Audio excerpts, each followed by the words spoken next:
I was married off to an old man against my will, and everyone told me it was for my own good. What they didn't expect was the truth that followed, and how it destroyed the people who betrayed me. Stick with me while I share my story, and if it touches you, don't forget to support our channel by hitting that subscribe button, dropping a like, and sharing it with the people you care about. I remember the night everything changed. The house felt too quiet, like it was holding its breath.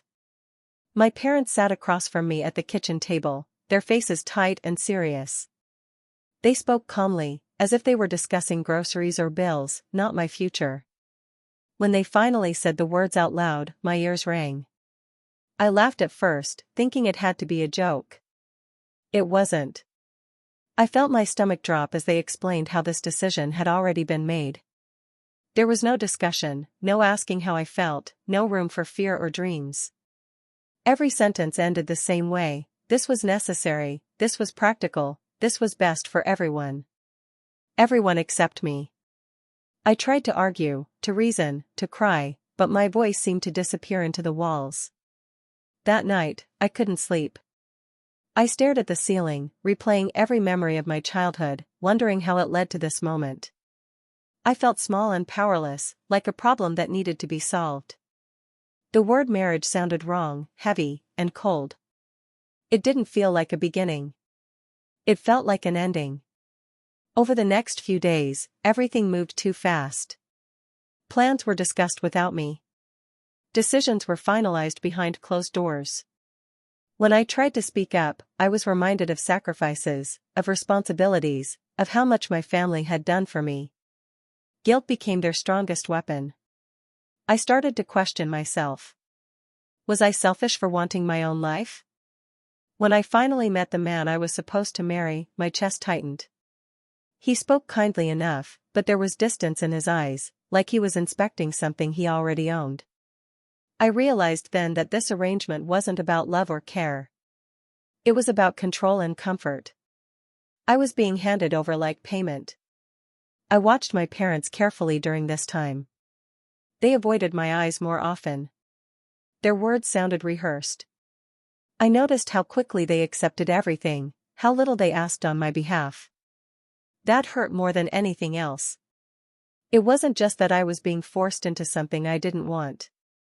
It was that the people I trusted most were the ones pushing me forward. Inside, something began to change. Fear was still there, but it was slowly mixing with something sharper. I didn't know how yet, or when, but I promised myself one thing. If I was being pushed into this life without a choice, I would not stay silent forever. This wasn't the end of my story. It was the moment it truly began. I didn't learn the truth all at once. It came in pieces, like cracks in glass that slowly spread until the whole thing shattered.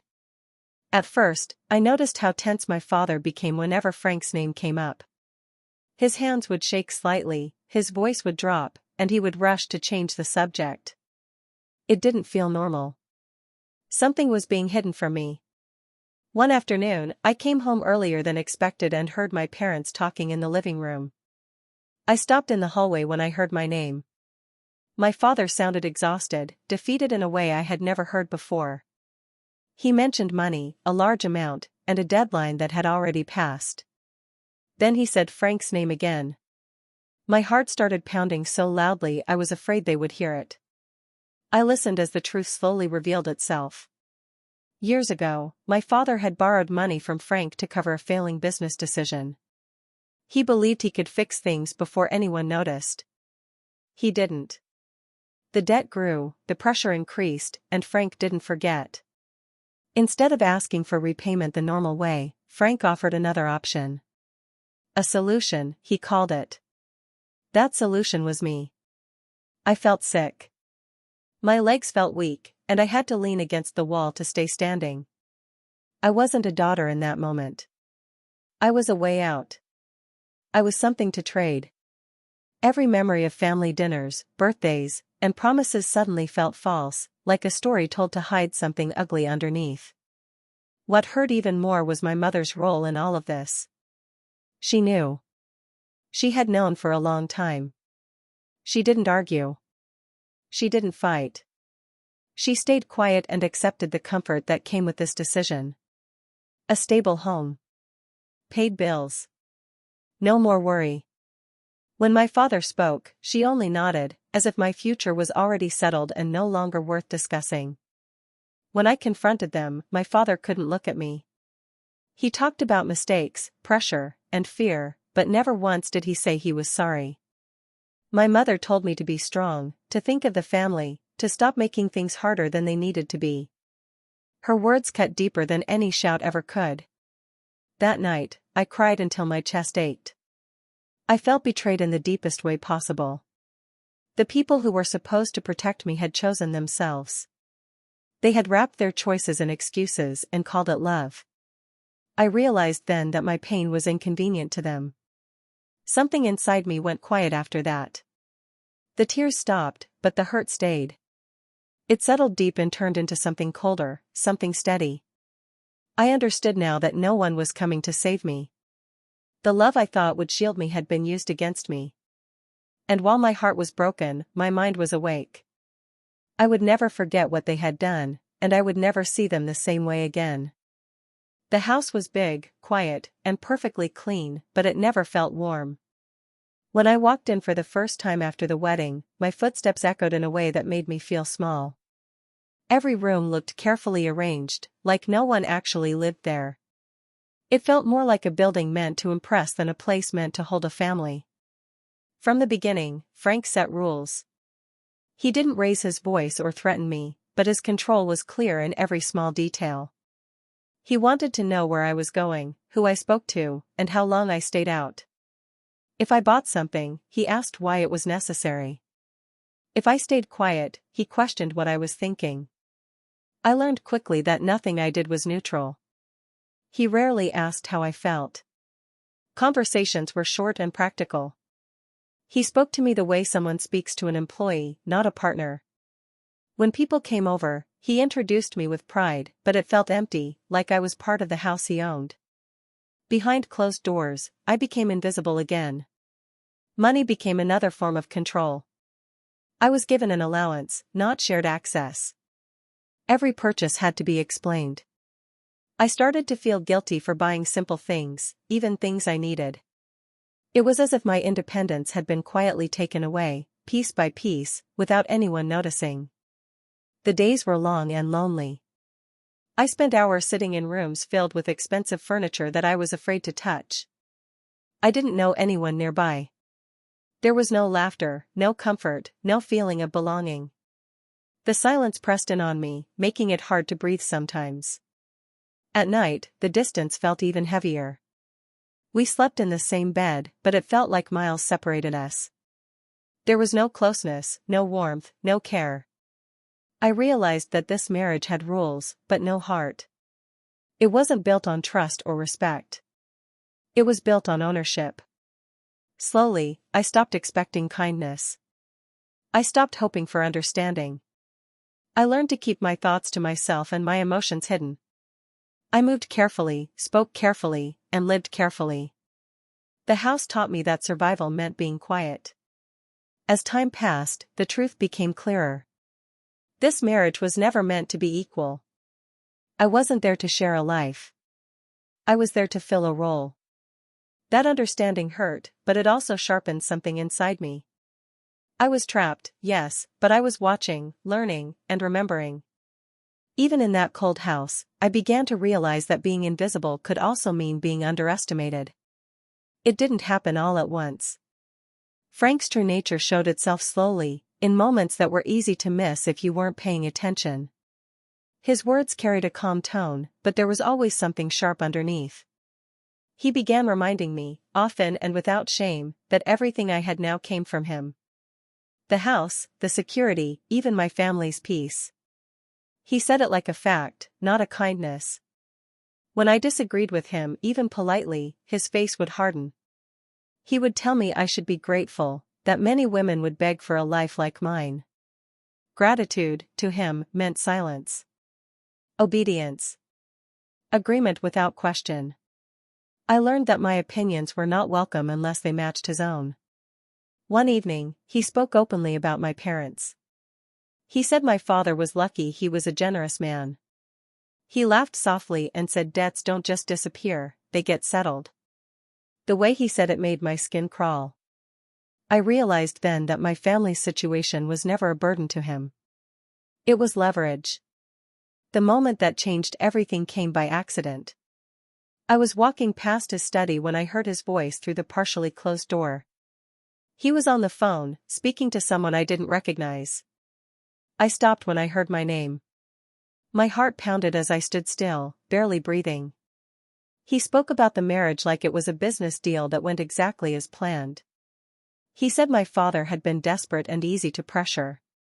He laughed again and said he didn't believe in forgiveness, only in control. He said having me in his house was the best guarantee he could have asked for. I felt something break inside me, but it wasn't fear this time. It was clarity. In that moment, I understood that this was never about fixing a mistake or helping a family. He wanted power. He wanted to own the outcome and remind everyone of it whenever he pleased. I walked away quietly, my hands shaking but my mind clear. The man I was married to didn't see me as a person. He saw me as proof of his dominance. And once I understood that, something shifted. I stopped blaming myself. I stopped hoping he would change. I stopped believing that kindness would earn me respect. Fear had kept me small, but truth made me steady. I began to see how much he underestimated me. He believed I was trapped and broken. He believed I would accept whatever he decided. That night, lying awake in the dark, I made a silent promise to myself. I wouldn't fight him with anger or desperation. I would be patient. I would observe. I would remember every word, every action, every mistake. If he thought control was his strength, he had no idea how powerful it was to be quiet, aware, and no longer afraid. Margaret Lewis had been working in the house long before I arrived. She moved quietly, never rushing, never making unnecessary noise. At first, I barely noticed her, and I think that was exactly how she preferred it. She spoke only when spoken to and kept her eyes lowered most of the time. But there was something steady about her, something calm that made the house feel less heavy. Our conversation started small. Simple greetings. Short comments about the weather or the meal she prepared. Over time, those moments became the only parts of my day that felt human. She never pried, never asked personal questions, and that made me feel safe. I began to look forward to seeing her in the mornings, if only to hear a gentle voice. One afternoon, while we were alone in the kitchen, she said something that caught my attention. It was casual, almost careless, but I could tell it wasn't. She mentioned how things in the house hadn't always been so quiet, how there were times when people came and went, papers were moved, and doors were kept locked. Her tone was calm, but her eyes searched my face, as if she was testing whether I was listening. I didn't respond right away. I had learned the value of silence. I nodded, kept my expression soft, and let her continue at her own pace. Over the next few days, she shared small details. Nothing direct, nothing obvious. Just hints about late-night phone calls, private meetings, and documents Frank kept hidden away. She never accused him of anything outright, but the picture slowly began to form. I realized then that Margaret had seen more than she ever said. Years of quiet work had made her observant. She knew where things were kept. She knew which rooms were off-limits and which conversations weren't meant to be overheard. Most importantly, she knew Frank well enough to understand his habits and his carelessness. I made sure not to rush her. I stayed gentle, respectful, and patient. I didn't ask questions that could raise suspicion. Instead, I listened. I let her speak when she felt ready. Trust doesn't grow from pressure. It grows from safety. In time, she began to look at me differently. Not as a guest or an object in the house, but as someone who needed to be careful. She warned me quietly about certain moods, certain days when it was better to stay out of sight. Those small warnings meant more to me than she probably realized. I kept playing the role Frank expected of me. I stayed quiet. I stayed agreeable. I let him believe I was weak and dependent. but inside, I was collecting pieces of the truth. Margaret didn't promise help. She didn't offer rescue. What she offered was knowledge, and I understood how valuable that was. For the first time since entering that house, I didn't feel completely alone. I wasn't strong yet, but I was no longer blind. And that made all the difference. The visit to my parents' house felt heavier than I expected. I hadn't been there since the wedding, and part of me still hoped something had changed. As I stepped inside, the first thing I noticed was how different everything looked.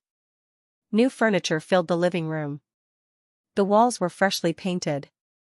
There was no tension in the air, no sense of worry. It was calm in a way I had never seen growing up. My parents greeted me with smiles, but they didn't last long. My father hugged me briefly and stepped back too quickly. My mother's arms felt stiff, like she was afraid of holding me for too long. They spoke about ordinary things, avoiding anything real. They didn't ask how I was doing. They didn't ask if I was happy. I sat there, listening to them talk about home improvements and future plans, and it became painfully clear what my sacrifice had bought. The bills were paid. The stress was gone. Their lives were comfortable again. And I was the price they never wanted to mention. When I finally asked why everything looked so different, my father shrugged and said things had worked out. His voice was calm, almost relieved. I wanted him to look at me, really look at me, but he couldn't. His eyes stayed fixed on the floor, like he knew exactly what he had traded away. My mother was the hardest to face.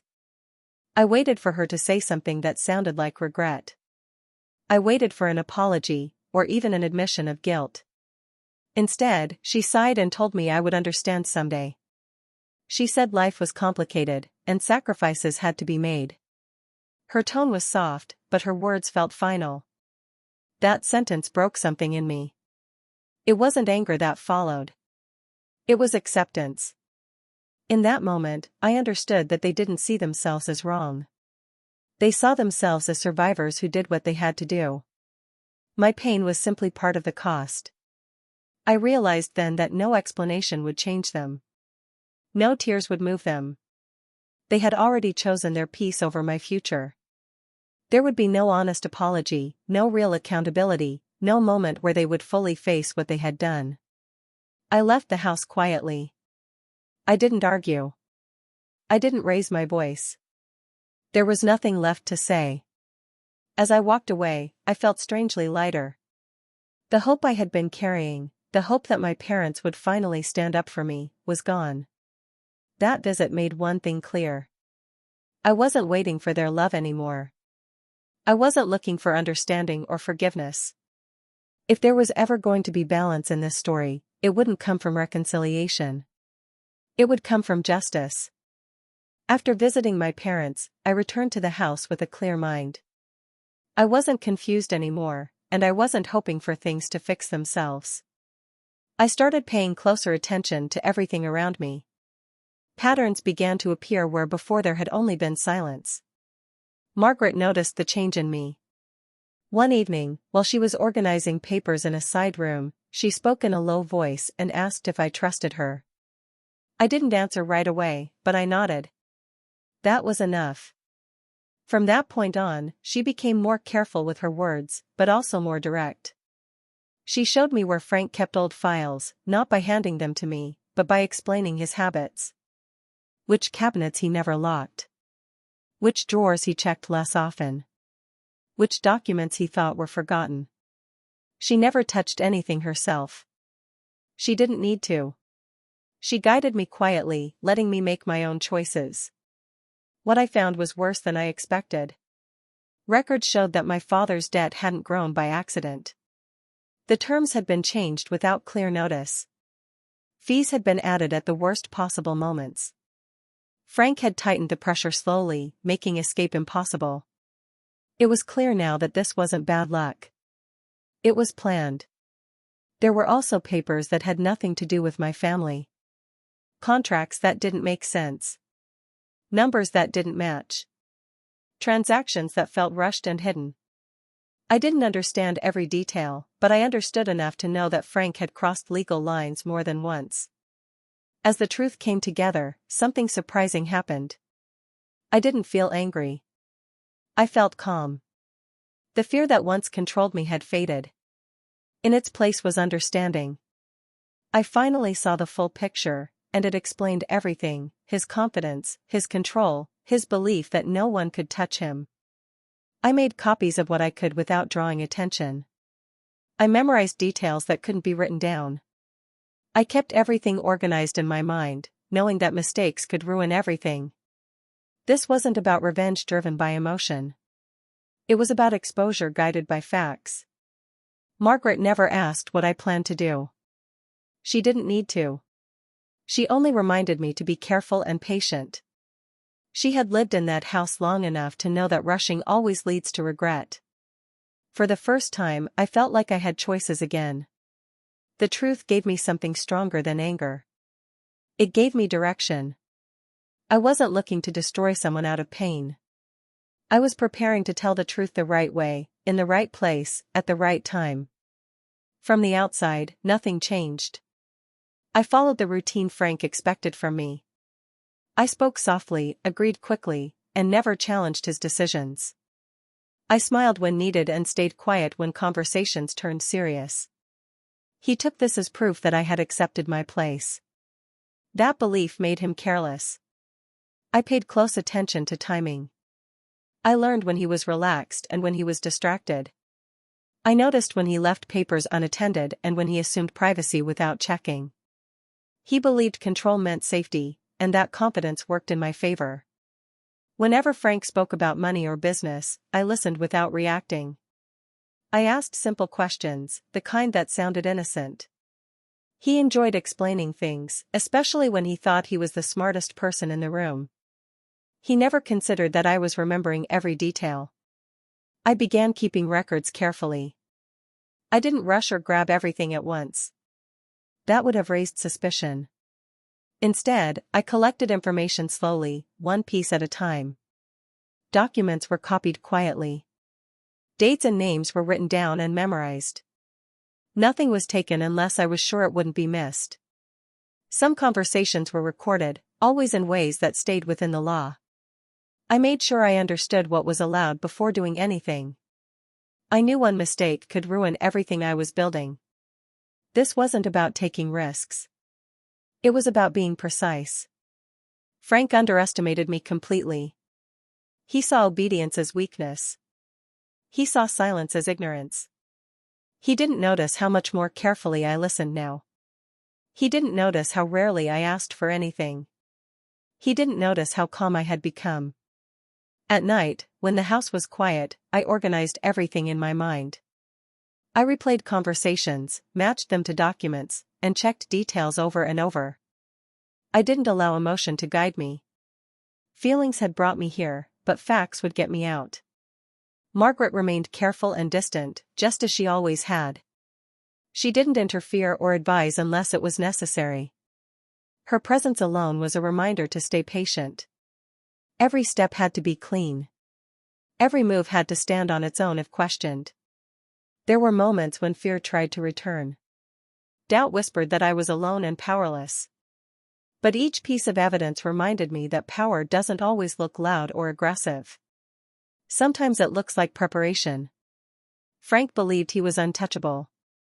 He believed the past was buried and that I was part of it. What he didn't realize was that I wasn't collecting memories. I was building a case.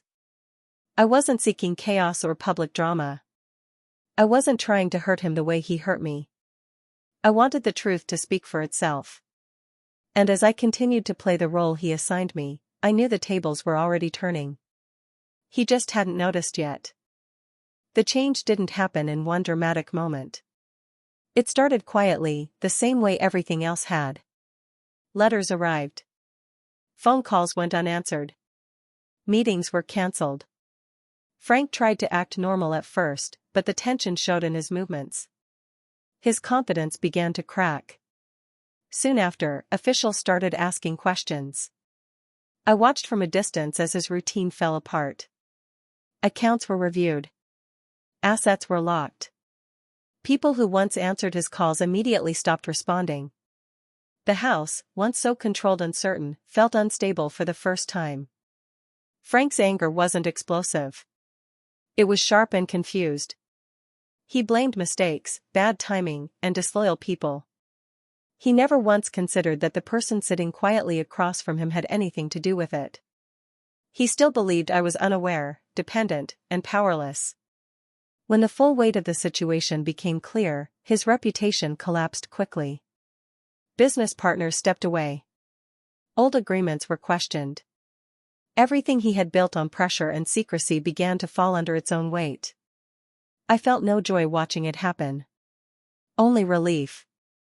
My parents were brought into the situation soon after. They were asked to explain their involvement, to speak honestly about how everything had started. For the first time, they couldn't avoid the truth.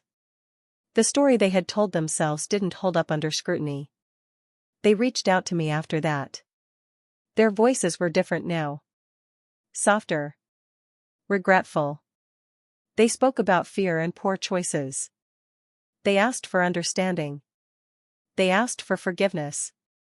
But their words came too late. I listened without interrupting. I didn't raise my voice or remind them of the damage they caused.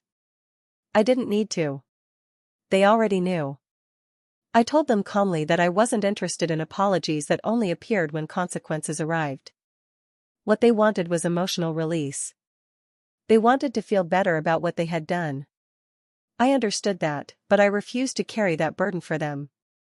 Forgiveness that comes at the cost of self-respect isn't healing. It's surrender. As Frank's world continued to shrink, the power dynamic shifted completely. The man who once controlled every detail now had none. The house felt emptier, quieter, stripped of its authority. His anger turned inward, and his certainty disappeared. I stood firm through it all. I didn't celebrate. I didn't explain myself. I simply remained present and clear. The truth had done what it needed to do. By the time everything settled, one thing was certain. I hadn't won by hurting anyone. I had won by refusing to lose myself. And that was something no apology could ever replace. The day I left, the air felt different, lighter, almost like it was waiting for me. I didn't announce my departure. I didn't make a scene. I packed my things calmly, checked the documents one last time, and walked out of the house with a quiet confidence that surprised even me. For the first time in years, I felt in control of my own life. Legally, everything was settled. I had my name back, my financial independence, and the freedom to make decisions without anyone watching or controlling me. Frank could no longer touch my life. The contracts, the debts, the arrangements, all of them were nullified. He faced the consequences of his actions, and I didn't need to do anything more than let the truth stand. Emotionally, I felt lighter than I ever thought I could. Years of fear, of hiding, of obeying, all fell away as I stepped into the street outside the house. The silence around me no longer felt oppressive, it felt like possibility. I didn't need approval from anyone, not from Frank, not from my parents, not from anyone who had sold me short. I could breathe, think, and move without restraint. Financially, I was independent too. I had saved quietly, planned carefully, and secured a foundation that couldn't be shaken. Every penny, every decision, was mine. No one could claim I was weak or naive anymore. Every action I had taken, the patience, the observation, the careful collection of facts, had created a life I controlled. My parents tried to reach out after that, but their words fell flat. Their apologies came too late. Their regrets were obvious, but I couldn't let their failures define me anymore. I had no energy left to carry their guilt or to make myself smaller to comfort them.